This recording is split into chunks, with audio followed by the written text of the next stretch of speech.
Well, I appreciate you doing this, man. I know I have a tiny little podcast that's recently starting to see some success and everything, and I reached out to you and I was like, there's no way this guy's going to get back to me. He's way too busy for this. And then when you got back to me, I was like, oh, wow, he's actually super nice, and I did not expect this at all. So thank you so much for coming on here. Yeah, it's all good, man.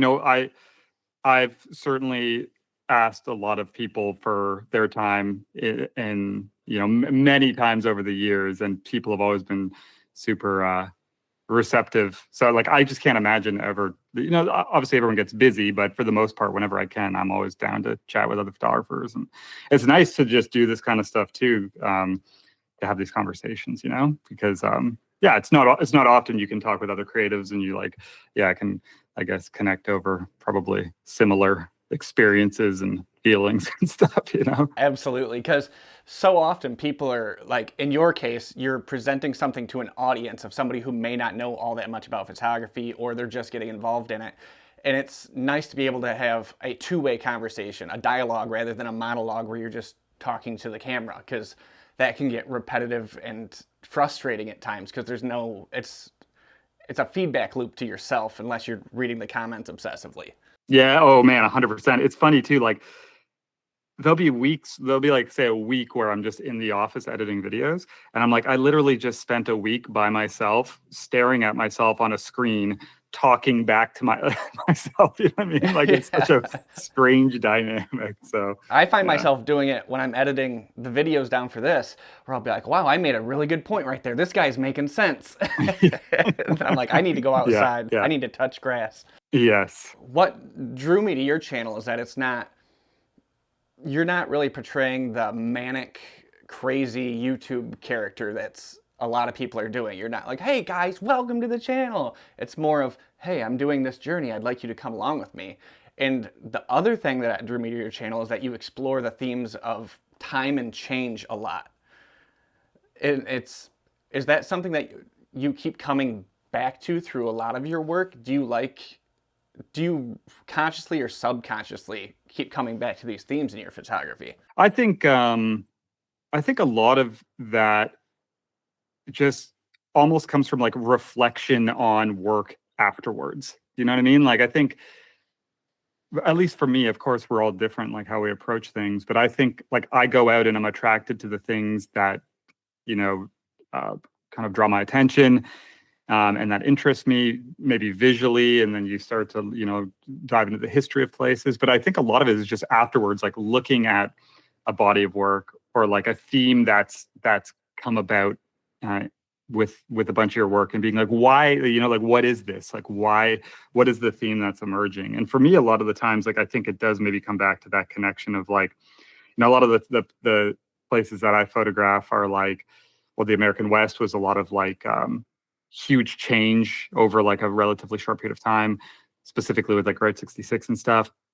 But even over here in the UK, like exploring the slate industry, which was this massive industry that shaped a huge part of a country and a landscape and stuff. So I think it always comes back to this connection that of like change and time, and maybe just I reflect on that often because I'm out in these spaces by myself, and I think you end up just thinking to yourself a lot when you see, something that not that long ago was completely different. It makes you kind of reminisce on, how quickly things change.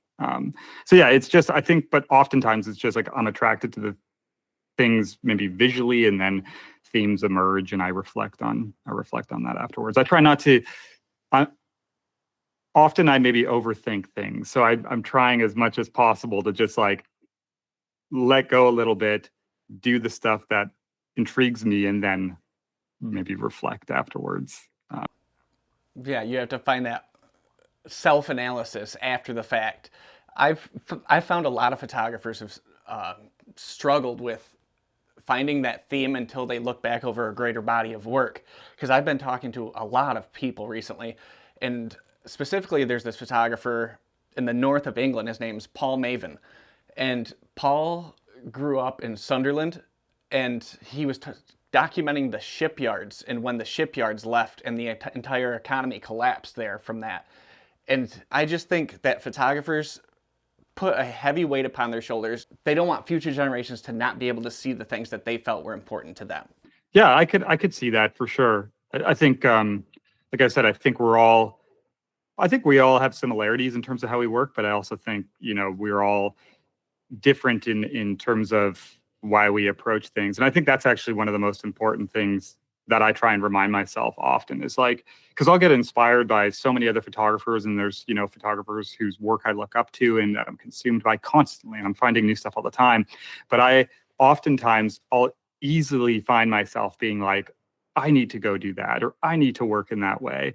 And then I go and I might try that. And then I just, not that it's a bad thing to be inspired and try and switch things up, but I find that I'll always just kind of slowly get back to the way that I work with things. So yeah, I think we all certainly approach things differently, and I try and remind myself that often, even just the reasons why we might do photography in the first place, which I think is something to reflect on often, because at least for me, I can really get caught up almost taking it too serious. Not that that's a bad thing, but just feeling like, what is this project I'm doing, and what's it going to be, and what could it turn into, and what's the next thing? And then I almost have to like remind myself so many times that like you could literally just do photography because like it is a fun thing. Like if you go out and shoot and it's fun, like that, there is a ton of value in that as well. So I try and balance those two things where I'm like, I obviously take it serious and there's certain things that I want to accomplish and achieve and stuff, but I'm also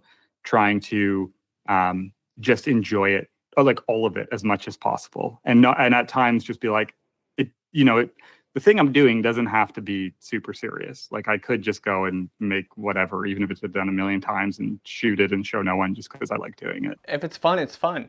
Yeah. Yeah. I think yeah. Can't forget that. And so many people do because they're so worried about the content. A lot of people who are in photography do it for the content. And if you're not doing it for fun and you're not having fun and you're just churning out content after content, eventually you're not going to have that fun that you had when you initially started doing photography. So I think it's fun to have those little days where you just go out with some friends and like maybe come up with a theme. It doesn't even have to be a theme. Just go out, shoot, and have fun. Don't put pressure on yourself to create any content. It's just go on an adventure and see what you can capture. Yeah, and oftentimes those are the days where honestly you end up making stuff that you're super happy with. Anyways, it's funny, like I feel like we're in such a unique time right now, just because like I've been doing photography for about 20 years, and I remember when I started, like I was like writing a blog, and I remember like, like going to like printing out my photos and visiting galleries and like still things that are done today, but there was no social media like to the way it is now. And it's obviously even just over the past couple of years, like it feels like it's only getting more and more kind of intense, right? Like the things that we like are exposed to, and how connected we all are, and how even more addicting like our phones are becoming. And like I feel like just overall in general, not even in the photography world, it's a very kind of unique time. So we're almost at this point now where it's like it's a job in itself to figure out how to manage it in the best way possible, because there's obviously a lot of benefits it brings. Like I'm doing a YouTube channel as a full-time job, which I never ever imagined, and I've met tons of people and had these opportunities that wouldn't exist otherwise. But then it's like there's certain things you need to balance out though, because if you're connected all the time and you're on certain platforms and you're consuming all sorts of different things, like it can affect your like creative energy, but also like you're saying, make you feel like you constantly need to be putting stuff out. And I mean, it's not the case, like there is a balance to it, but I think just being on 100% of the time and pumping out tons of stuff is just not the way forward. I know some people who will go out and shoot 3 or 4 rolls of film a week, and they don't have the time to focus on what they actually want to do. They're just so concerned with having and developing those rolls of film, so that way they can just have something to put out the next week on Instagram, Substack, or whatever it is they may be doing. And at this point, they're spending money to waste film for photos they're not happy with. And it's a confusing dynamic to me. I would rather take the time to actually put out something I'm proud of rather than just having the content to put out. Yeah, it's a challenge for sure. And I think I'm certainly not gonna sit here and say that I have like um well, maybe I shouldn't say that. I feel pretty like doing a YouTube channel, I feel really good that anytime I've made something, it's been something that I have felt good about, regardless of if people have enjoyed it or not, things tank and whatnot, but that I have felt like, okay, I'm putting this out for a reason. I feel like, I'm happy with it. There's a reason behind it, but there certainly is like, it's a challenging dynamic because like, yeah, I hear what you're saying for sure. And yeah, you don't want to just go and like scramble and do whatever you can simply to be able to get something out.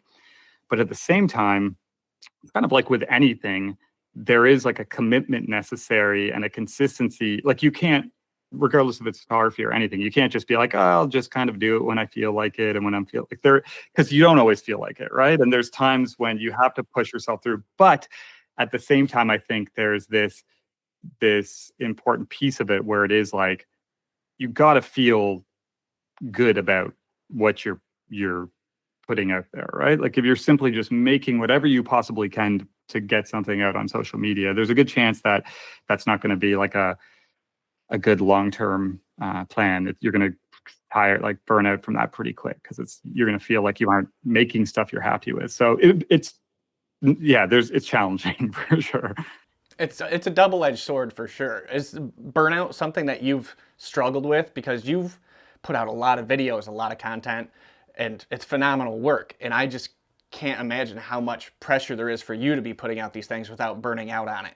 Yeah, I think I have for sure multiple times over the years. And I think it's more so, it's not the fault of, say, like doing a YouTube channel or whatever. It's more so just me not understanding how to really know how to do it in a manageable way yet. Like I came from, before I did YouTube full time, I had a video production company, and it was a very different from like a business standpoint. You're working for clients and you're making stuff for people, and it's a very different dynamic. Whereas with this, all of a sudden you're making something that's about your work and also about, other things that you think could be interesting.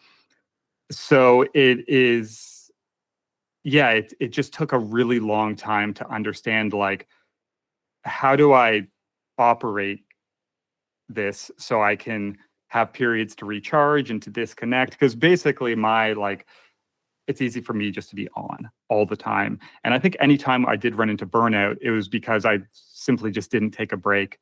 And that, not even say like a break from making videos, but just even like sitting on my couch at night and not looking at cameras on my phone or like researching a next location.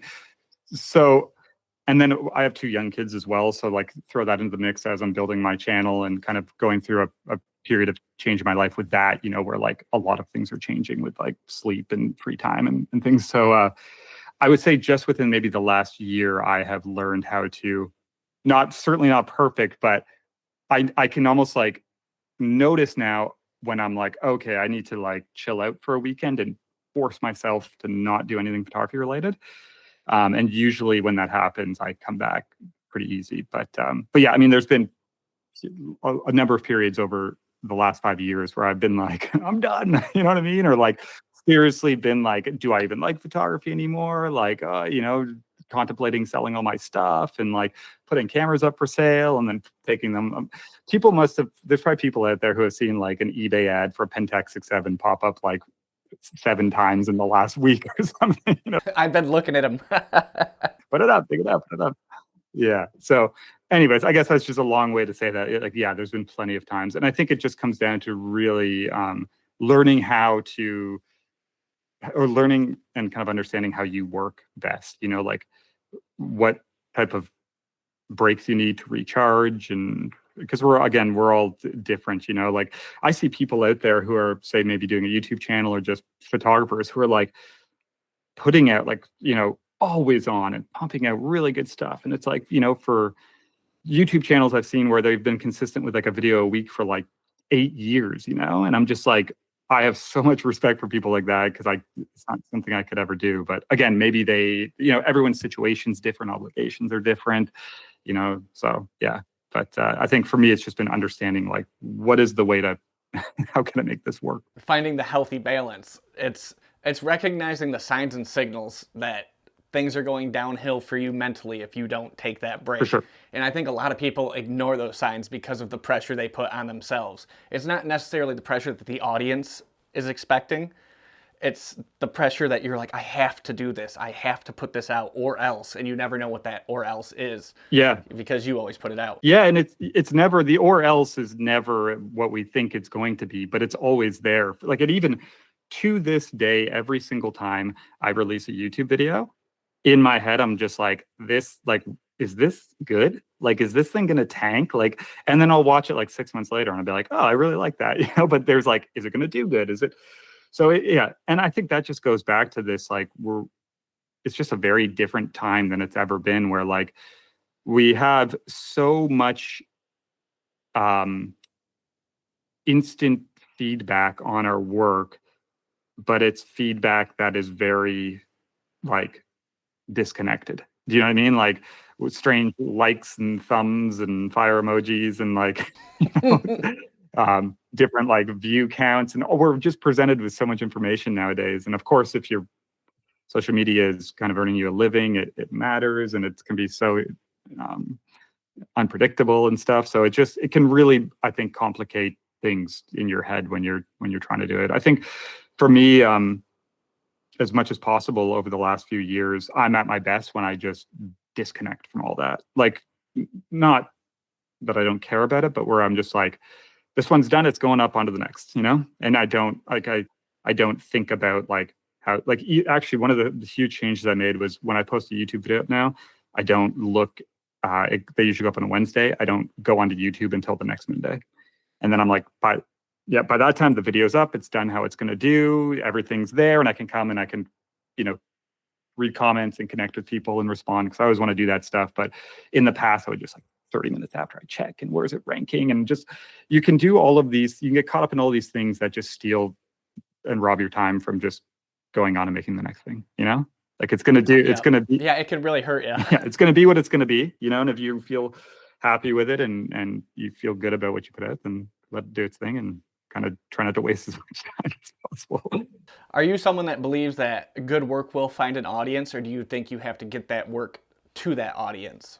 Well, in my experience, what I have noticed, just from like seeing how stuff connects online and seeing other people's work, I think we're at a point where like there's so much good work out there. There's so many talented photographers that I think to build an audience or find an audience for your work, you can't just post something up and then post something up and like you can't just disconnect from everything else. Like I think engaging with people and trying to help other people and maybe put things out and teach people and have conversations and like just all of these things beyond maybe just like the photos themselves, where you are, I guess, like connecting with an audience in a number of different ways. Because I think like it's not just about say having the best work. Again, there's so much talented work out there, like beyond like just some of the stuff I see daily is so incredible. But I think audiences get invested in people as well, right? We're like, sure, maybe they like your work, but maybe they also like what you speak about or the things you're sharing or all these other things you're doing, right? So I think that is a really important part of it nowadays. At least that is what I have kind of experienced and seen with other people online as well. I think you're correct. I think you have to, it's kind of like selling used cars is the best analogy I've heard for it, where you're not selling that car, you're selling yourself to that customer. And that's the best analogy I can think of, is you have to sell yourself to that audience to get any kind of recognition these days. And as unfortunate as that may be, it can also give you a stronger connection that other photographers who didn't have access to these social media channels may not have ever had. The audience base for anybody creating anything right now is as big as it's ever been. It's bigger than it's ever been, because I'm talking to people in Korea, I'm speaking to people all over the world who I've experienced through social media, and it's just daunting to try to find your way through those navigational channels. You know what I mean? Obviously, you know what I mean. You're on YouTube, but it's just so daunting for anybody who may just be starting out to be like, I'm doing this thing right now. What do you all think of it? And then you have the entire internet, and you are at the mercy of the day that those people had. Yeah, yeah. So if they had a bad day, they're gonna take it out on you. And it's just, I think this is a new generational thing to where the internet can bear down its full force upon an artist. And I've seen it go incredibly well or horribly wrong. Yeah, yeah, no, for sure. And when you say sell, like I also would say that I think, at least in my opinion, it's not so much selling. I mean, online social media is full of stuff, people trying to just hawk stuff, and I think you can, if you just are trying to genuinely put stuff out there to help people, you know, or because you think it's interest, like that's the one thing I've learned. Like my growth on YouTube and with, say, like Instagram or whatever, has been like a very slow build over the years.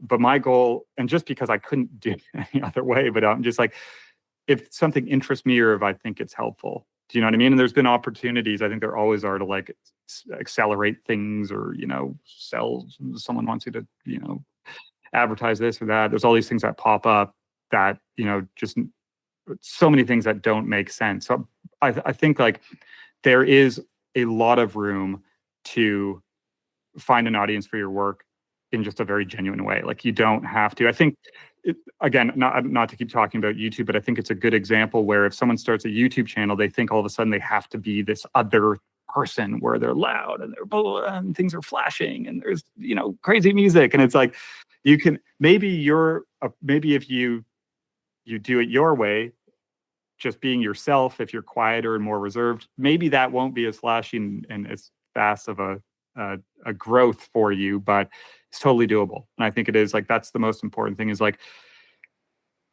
things really aren't different than they've always been in a way, in terms of what people are trying to do. It's just the tools we have available to us are so much different. Like, you know, again, 15 years ago, you might go to a camera club and speak, right? Well, now you could maybe do a podcast instead, or you could write a, you know, like a, I don't know, a blog article or a Substack article, or like, there's just all of these different ways essentially to reach and communicate with people now.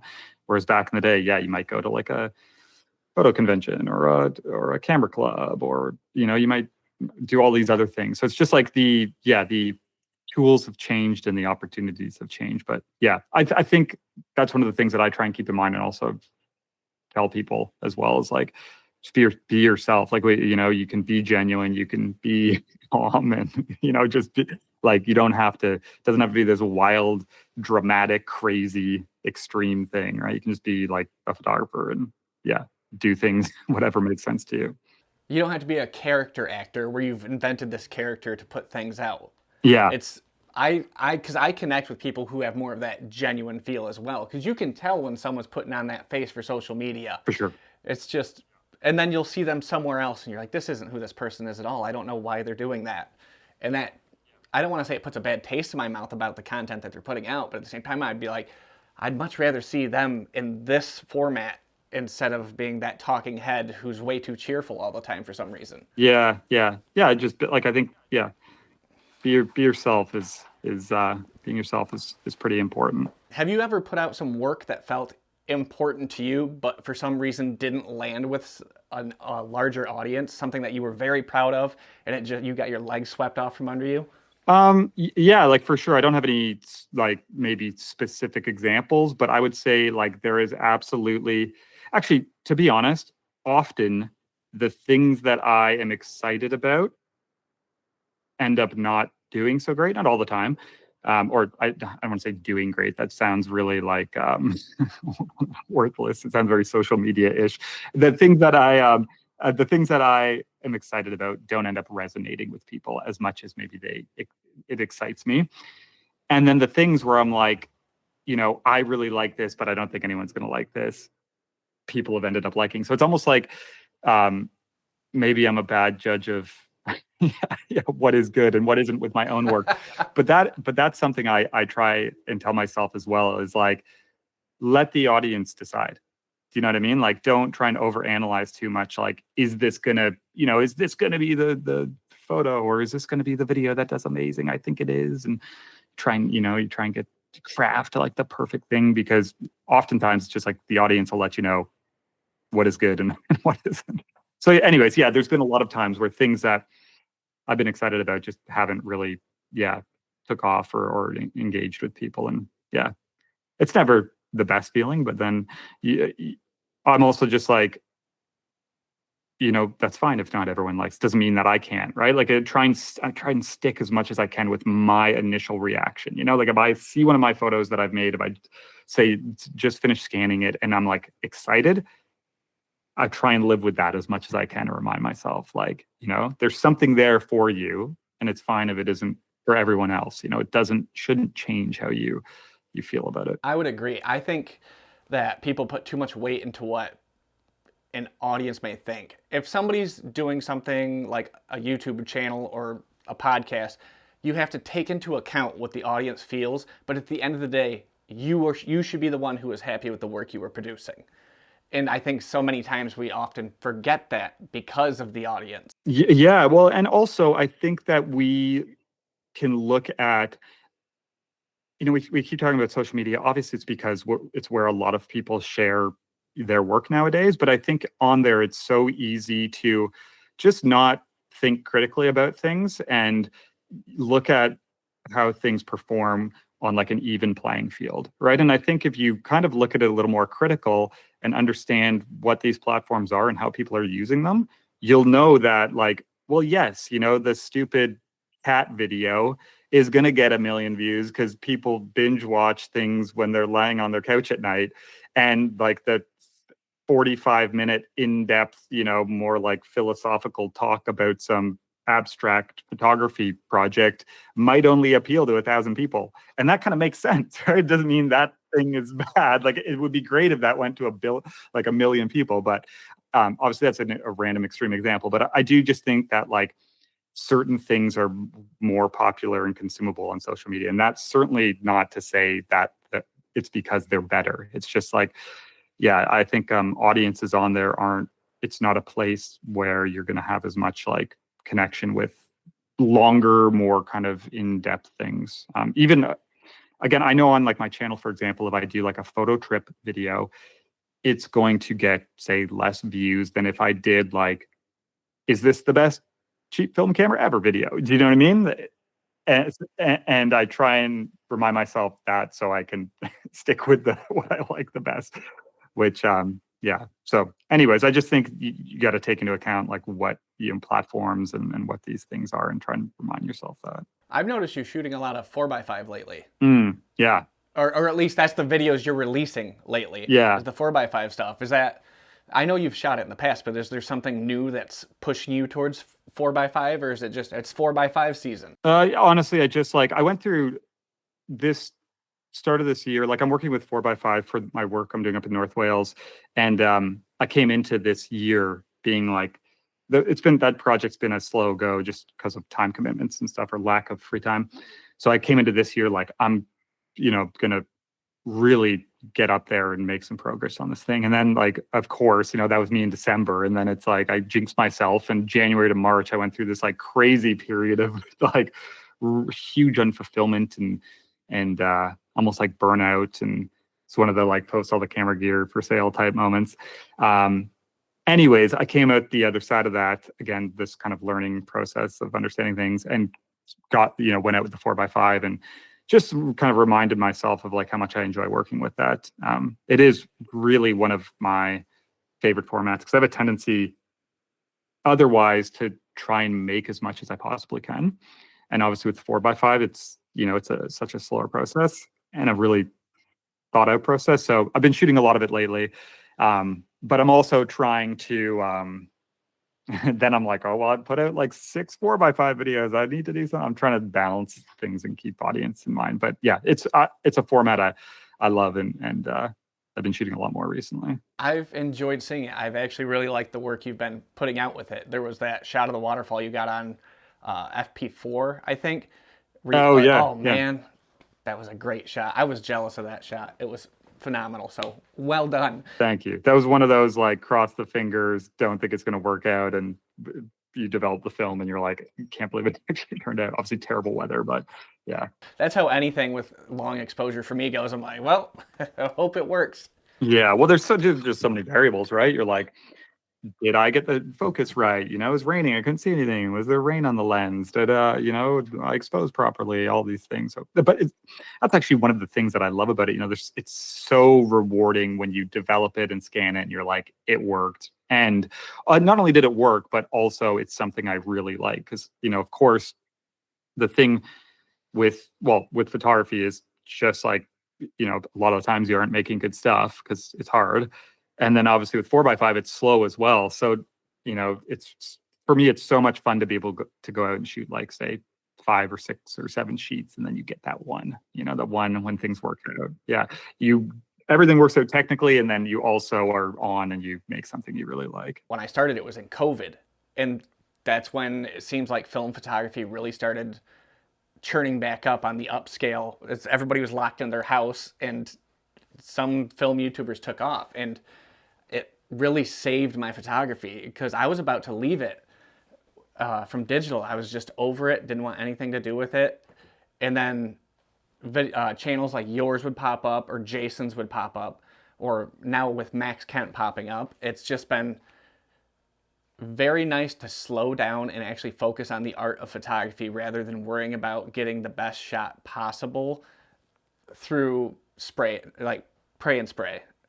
It's just been, I think there's a new era of film photography coming, and I feel like you and other creators like you have led the charge on that. So thank you guys for bringing that back from the edge of extinction, I feel like. Yeah, well, thank you. Yeah, I had a similar experience with digital, like, and it wasn't. I feel like I still had a pretty slow process when I shot digital, but I had more so just like I was getting bored of what I had been doing. And it's funny because actually I went to film school like almost 20 years ago now, because at that time, well, I was interested in video, but like we had there were no cinema cameras or anything, and like the video cameras back then looked so bad, and I was always attracted to like I was big into snowboard films, and it was always like the ones that were shot on 16 millimeter film. I was like, that's the look, right? Because there were 24 frames a second, like all this stuff that didn't exist in the video kind of lower end video world at the time. So I went to film school and always loved film, and then got out and was doing just digital work, obviously, for a long time. And then I went back to film on the still side in 2017 when I was almost felt like I was done with photography. And it wasn't, like I said, it wasn't so much for me the slowing down thing, although I understand where you're coming from for sure. But it was almost just like such a different approach and different tools and different, like, and it was also so much to learn all of a sudden again, even though I was like very confident in my abilities as like a photographer and understanding, say, like, aperture and shutter speed and composition and all this stuff from over the years. I was just like, I almost felt like a fraud because I'm like, how do I expose? Like I'm so used to looking at the back of the screen. So even just like getting back in, like getting my light meter out from film school and like, remembering how to meter properly and trying all these different films and doing exposure tests. And I think for me, that is still, even though I've been working with film now for about 8 years, there's still so many new things you could go and learn. If that's like a new format, or even like, I've tried paper negatives like a couple months ago, or like, tried a pinhole camera, like all these things for fun. And then even just that more kind of like hands-on tactile approach with like 4x5 is a great example, right? You load up like 10 sheets of film, and you go out and you only have those 10 shots, and you got to go in the dark bag, and then you expose them, and then you got to wait till you get home, and then you develop and you scan, and it's just like it feels, yeah, I feel like it's maybe just a really good match for me in terms of, yeah, helping me be more connected with the entire process. Is something I've learned because with digital, I always get home, immediately start going through all the Yeah, photos I took. And now for sure. I'm going to wait for a minute because I don't want to get home, have to develop all the film, have to scan all the film. I'm going to let those sit and cook for a minute. So sometimes I forget what I shoot. And then when I see them through a whole new light. And I think sometimes waiting and seeing your photos through a memory, you have to give yourself time to forget the experience of shooting sometimes. And I feel like that's helped me a lot. And now I've started doing that with digital. I won't start editing as soon as I get home. When I go out on a digital shoot, I'll just let it sit and cook for a few days, and then I'll finally get back into it. I'm like, this isn't as bad as I remember it being. Yeah, yeah. It's funny how it all works. And I think like you hear sometimes people are like, oh, film people think that they shoot something on film and that makes it good. And I'm just like, I'm so disconnected from all that because I look at it more like what we're talking about. Like I think there's just tools that fit people differently. Like at the end of the day, in terms of a photo, like a photo is going to be good if it's good. It doesn't matter if it's shot on digital. It doesn't matter if it's shot on film or whatever, right? But I just think that like depending on how you work, maybe the process and the tools or something about the workflow of film might really connect with you and might be super enjoyable for you. It might influence your photography in a very positive way, right? Like, so I don't think it's like a matter of like one's better than the other in terms of like the image it can make, right? It's more so like I think the workflow and how it connects with say like a certain photographer and what it can do for them. Again, for me at least, it was like it really got me excited about photography again, and still to this day, 8 years into working with film, like I'm still super excited about when I get my film developed and I get to scan it, or trying out a new camera or loading up the 4x5. It's still stuck with me more than kind of digital. Like digital never provided me with that. Digital for me is more of just like a very convenient, super capable tool with way less headaches, but not as fun. It's not, because I feel like there's not as much risk when it comes to digital. I like having that little bit of risk where like these might turn out, and on digital I'm like, yeah, they turned out. You can tell it in the camera. I like that element of surprise coming from the camera itself, especially with strange films like day before I shot some Phoenix for the first time, and I had very little knowledge, experience of what was going on with Phoenix. Somebody gifted it to me through Substack, and I developed it yesterday, and I was like, whoa, I did not know what to expect coming from this. And it's a very strange film, but it's a fun film. You never know what you're going to get from that film. For sure. Yeah, I mean, certainly like, on one hand with film, you can, and I think it is important if you're, say, making a body of work to like lock into a specific tool and lock into a film and work with it and understand it and, figure out some workflow where how you can use it properly and expose it and get the results you want and build up consistency. But then there are also like that, I feel like for me, part of it is that like that's important to me with 4x5, with my work in North Wales, it's like HP5 and FE4 with my camera. I have my developer I use here. I have the way I scan it. And when I go to work on that body of work, that's just what I use, right? And there's no thought. And it's more about like, okay, these are the tools. I feel confident with them. I know my process. And that helps me, in the field, feel confident with what I'm doing. And then for me, there's like the periods of play where maybe I need to break from that work and I'm like, I'm going to try a new film, or I'm going to try a new camera, or just like have fun with it. Like exactly what you're saying, use something where I'm just like, I have no idea what this is going to look like. And maybe I hate it, or maybe I like it. And those are like the recharge periods for me. Which like one of the things that I did in 2017 when I first started getting back into film is I bought a TLR and I ordered like $800 worth of film from BH Photo, which at the time was more than a couple pro packs. It was like actually it was a decent amount of film, but I had some money from switching businesses and stuff, and I was traveling at the time, so I went and just like got I just wanted to experiment, and I got like Portra and Pro 400H and Lomo films and all this other stuff, and I think about that often, and just how much fun like those first, say, 6 months were of like trying a new camera, trying a new film, and like so it was so kind of so exciting and so fun every time you saw the results. So I try to make a point now of, even though I have like locked in tools and processes of like trying something new maybe once every 2 to 3 months, just even if I'm never gonna do it again, just like I did Pinhole a while ago, and I'm like, it was really fun and it was kind of cool results. And I don't know if I would use it again, but like it was just a fun thing to do regardless. I have a buddy out in Korea who likes to make pinhole panoramic cameras, and he'll make them go out and shoot, and then he'll develop things on turmeric paper, which I didn't even know was possible until recently. It's just the level of innovation and creativity and fun things I'm seeing people do with film photography is always shocking to me. Yeah, there's people out there doing like such just like out of the box, crazy creative stuff in terms of process. I love that kind of stuff, especially like I feel like I'm way too boring to do that. I'm just like, give me the HP5, and I'll stick with that.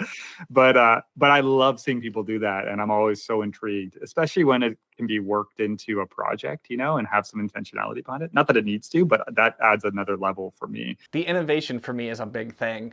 Like the first time I saw somebody shoot Instax film through an old Polaroid, because coming into film photography, I always liked Polaroid, didn't understand anything about it, but then seeing all the things that people are doing with Polaroid other than just being a snapshot was just shocking to me. And then I ended up with another Polaroid because the internet made me believe I needed one.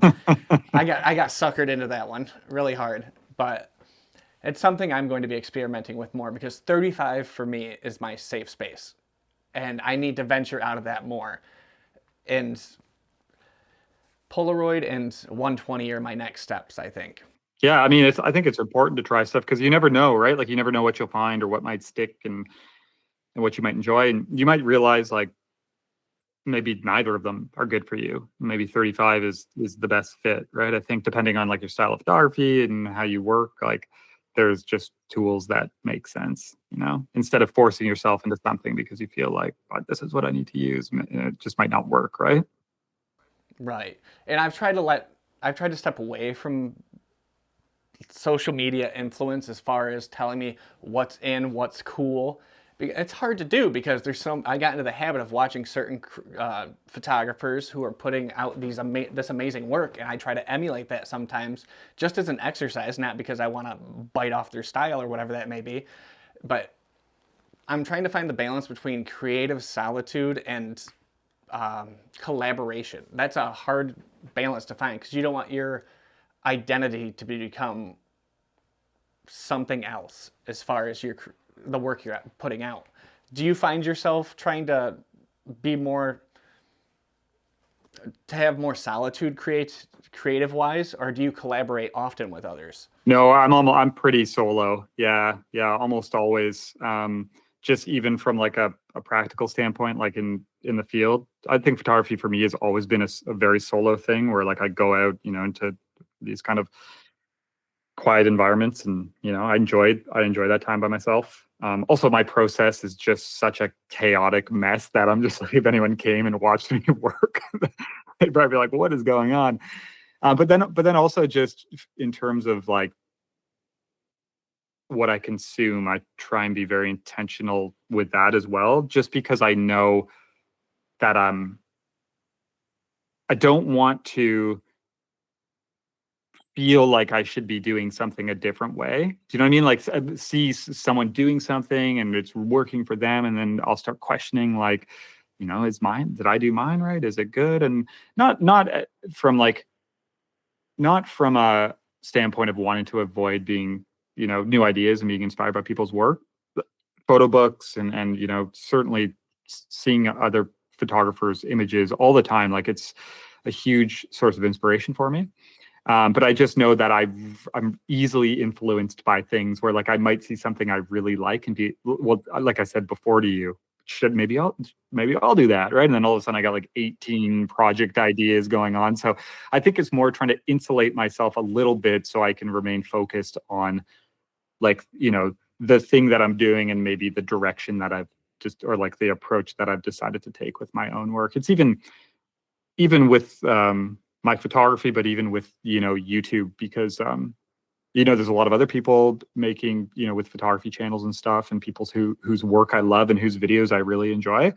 I just notice if I consume too much of that stuff, then it'll muddy my process and have me trying this, and maybe I should do that and this and that, and I think I'm at my best and most kind of productive when I've like, kind of honed in on what I want to do and just tried to stay focused on doing that. Otherwise, I'm just like, yeah, over there and this and that. So it's a balance for sure. A very hard balance to find. I always feel like there's too many voices in my head telling me the right way to do it, the wrong way to do it. You're doing it wrong. I don't know if it's the voice of other photographers I've watched telling me this, or if it's my own self-doubt and anxiety telling me this. And it's just, they're having an argument in there and I don't like it. It takes away from the work I'm trying to do. And then I end up, oh, well, guess who forgot to take the lens cap off? that's that's honestly the never-ending challenge, I think, for just most people in general. One of my favorite books is by author Stephen Pressfield. He wrote this book called The War of Art. It's he's a writer who writes fiction. And then he does these nonfiction books. But it's a I would say like it's a classic. It's such a great read, especially if you're a photographer. Basically, like the whole book is about what he calls the resistance, which is like this voice in your head that never goes away, regardless of how experienced and long you do something. But it basically shows up in the form of like, yeah, this voice that tells you, you're not talented. This sucks. This is a terrible idea. Who are you to be doing this? You're never going to, like, just all of these things that we kind of all experience, I'm sure to varying degrees. But the whole point is that like, you have to move beyond that. That's always going to be there. And knowing it's there allows you to kind of recognize when it is there and be like, oh yeah, this is just normal. I got to just do it anyways. Cause I mean, yeah, I can relate. Like I said, whenever I post a YouTube video up, I'm like, this is terrible. No one's going to like this. And it just never goes away. And I think that helps you just be like, okay, this is a sign that I need to do the thing. And just also knowing that that never goes away is helpful. It doesn't make it make it easier, but I think early in my career, I had this, I was probably a bit just unexperienced and naive where I thought that like, oh, like, 5 years from now when I have more experience, all of this stuff, it's going to be super easy, And then like 20 years later, I'm like, oh, shouldn't I not be questioning my abilities as a photographer? I've been doing this for a long time. Like I feel like I should know what I'm doing by now. So, anyways, I don't think that stuff ever goes away. And I think a lot of us can relate and experience very similar, yeah, voices of self-doubt and all this other stuff. I have a friend that works in the medical field, and he's in the surgery department. And he's like, yeah, man, I have the same thoughts, the same feelings every time I go into a surgery. I was like, dude, that's not something I want to hear. Just like, that's not at all. He's like, yeah, operating on someone. Yes, exactly. So I don't think it's necessarily restrictive to anybody in the creative field at this point. Especially that example in particular made me realize, oh man, everybody in any field has these doubts. And it's nice to hear somebody say it, but not that guy. Yeah. Well, I mean, it's just like even in life in general, right? Like there's so many things that I think everyone wants to do, or ideas people have, or changes they would like to make. And like, as I get older, at least for myself, am realizing that like 90% of the challenge is just convincing myself to do the thing. And like, there's never been a period where I've been like, I feel 100% about this. It's going to be great. Let's get started. I mean, like it's never, ever goes like that. Yeah. So I think any work, like if we are relating this to photography, I think like any work that you feel proud of, or you feel like is important, or any, bigger thing you want to do is just going to have a huge portion of struggle that comes with it, in terms of not the challenges of actually making the work, but just the challenges of beating yourself to go and actually do the thing. Starting is 100% the hardest part of any project. Starting this podcast was very hard. Like even scheduling something. I was going to schedule it like this one in particular. I was going to schedule it last night, and then I got home late. And I'm like, oh man, well I'll just do it in the morning. I'll remember to do that. And then you're like, hey man, I didn't get the invite. I'm like, damn, I forgot to send it to him. Anyone who's doing, working at something consistently relates with anyone else doing something when, they make a mistake, or I'm not saying referencing what you did, but just in general of like when you see someone maybe put something out that doesn't work out, or when you see someone like mess up and say the wrong thing, or obviously to a degree, but just like when you see other people struggling with the thing they're trying to do and you're also trying to do something, you can most of the time you can relate because you're like, oh yeah, like things are difficult, things don't work out for me, I forget things, I mess up, like there's no one who's doing anything where it's just like working out 100% and everything's going perfect. It might seem like it because of the way, I don't want to go back to social media again, but the way people portray themselves publicly, it may seem like everything is going fine, everything goes smooth, you don't have anything to worry about. How come that person doesn't have something to worry about? In reality, you don't see that person like losing their absolute mind anytime they're behind closed doors.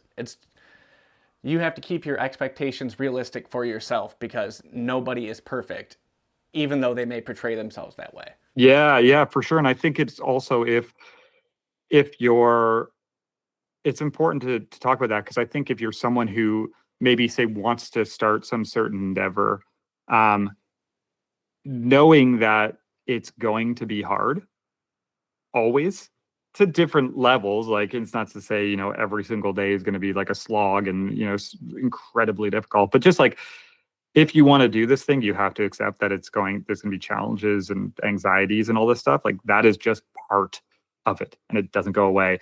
But it is easy you don't see that often. So I think if you haven't started the thing and you do, and all of a sudden it is hard, but you see someone else doing something and everything's great, you're like, well, obviously I'm not, this isn't for me because it's way too challenging. Everyone else is having tons of success and everything's great, and they're making making a fortune and everything's working out perfect. But I think when you most of the time when you talk to anyone and have conversations like this, you realize like, no, this is just like part of it. And I think about anything that I've done, all that, like when I was doing a video production company, when I started my YouTube channel, anything photography related things, like that has just been there always. It's been a consistent, all of these challenges and all of these struggles. You learn how to manage them and they get easier, but it is just one of the things to accept if you want to, I guess, take on any type of new endeavor or project.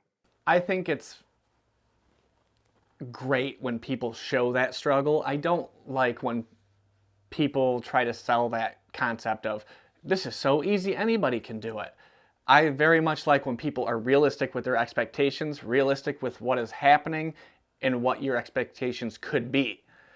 It's too many times people get their hopes up unrealistically high, and at the first sign of resistance, they feel like they're not good enough, so they stop doing something they could be incredible at if they just kept trying it. If it's something they enjoy and they may fail the first time, that doesn't mean they have failed. It means they just need to try again and see what happens.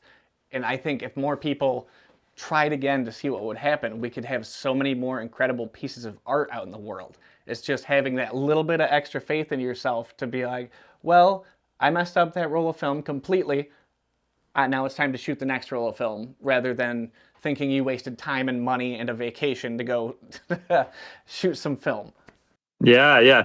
Embrace the chaos. That's what I try and remind myself, like, just like it's going to be messy. You know what I mean? Like, as much as I want to try and like make everything perfect, and have this great, I'm just like, it's going to be mistakes. Things are going to work out. Like, try and embrace, the chaos and just enjoy it as much as possible. And I think if you can also center yourself with anything you're doing around some sort of like purpose, not anything like crazy deep, but even with anything that and say when I make a video, I try and remind myself like, okay, the whole point of making this, like my intentions behind it are good. Like I'm trying to either like help teach someone or help maybe like entertain them or maybe like inspire them with something or give them ideas. Like I never go into say making a video being like, well, I'm going to do something controversial and get people fired up. Like,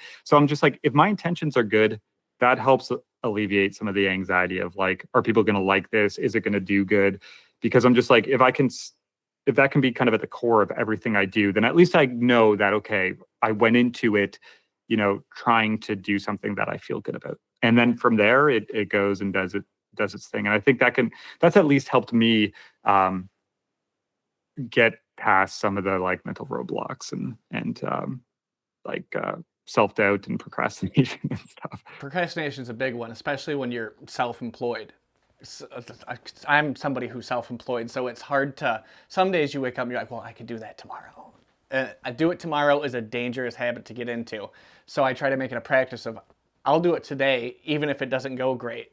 Even if something goes wrong, at least I attempted it. Yeah, for sure. That's what it's all about. There's days where, like, yesterday I had to film a video, and I had a script written and everything, and I filmed it, and I completely messed up the audio, and it just so happened that for whatever reason, it was like the most difficult time I've had doing a video in a long time. I think I got like, 10% through it in like the first hour and a half because I just could not talk. Like I couldn't get the information out.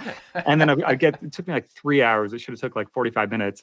And then I look and the audio is just horrid. Like not like on a perfectionist level thing, but just bad, like bad in the sense of like, I need to redo this. So then I shot it again and I messed something up that was kind of fit, but it was a mess. You know what I mean? But again, trying to like embrace the chaos where I'm just like, these days going to happen. Sometimes things will go great, and like things will work out perfect and you'll nail something and it'll all go good. But I think showing up is like so important. And I think it's always a little challenging, but especially challenging when you're starting out, if you're more used to doing things that are, say, constructed and maybe scheduled by other people, where you have like, tasks laid out and everything's kind of very clear. It feels that can be a way to, feel like you're being pretty productive, right? Because you have this map to follow. And then I think when you go and do something as a like either self-employed or even like as maybe something you want to do as a photographer, it can feel so chaotic because there is no map and it requires trying things and things don't work. And so it is this strange learning process of like understanding and accepting that. I've been obsessing over the X-Pan for So I had finally just convinced myself. I'm like, I don't need one of those. I don't need to spend that kind of money. And just the other day you released the X-Pan video and I was like, damn it, man. I borrowed that camera. Fortunately, it was great to be able to try it out, but unfortunately, I have to send it back. I feel you, man. I was like, this is bad. I know I'm going to try this thing, and then it's bad. It's not a great business model to be spending more as you're making videos. Yeah, I feel you.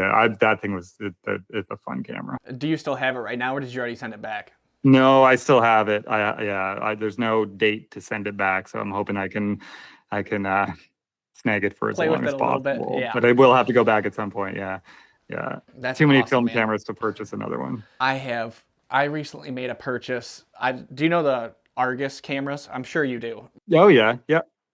Somebody was selling a whole lot of them for $50 on Facebook Marketplace, and I was like, "There's no way it's $50." And I ended up with 50 cameras.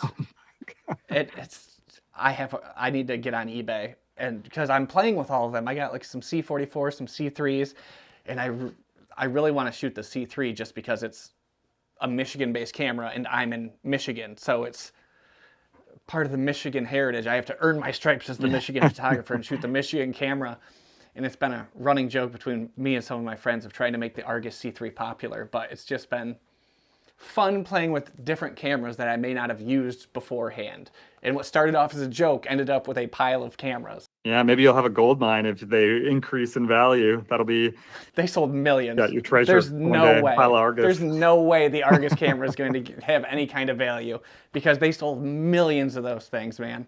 So I asked a couple friends if they had any questions that they'd want me to ask you. And I got one question from like 6 different people. It's the same question. And a lot of them say that when they first joined the photography community, and the film photography community in general, they felt they were too new, too different, or too unsure of their work to fit in. They felt like they didn't belong. And what is something that you would say to people who struggle with those feelings? I would say that there is no like criteria for entry into the world of photography. There's no like application form where you have to hit certain skill sets and whatever and I think embracing that is almost what's most important, just I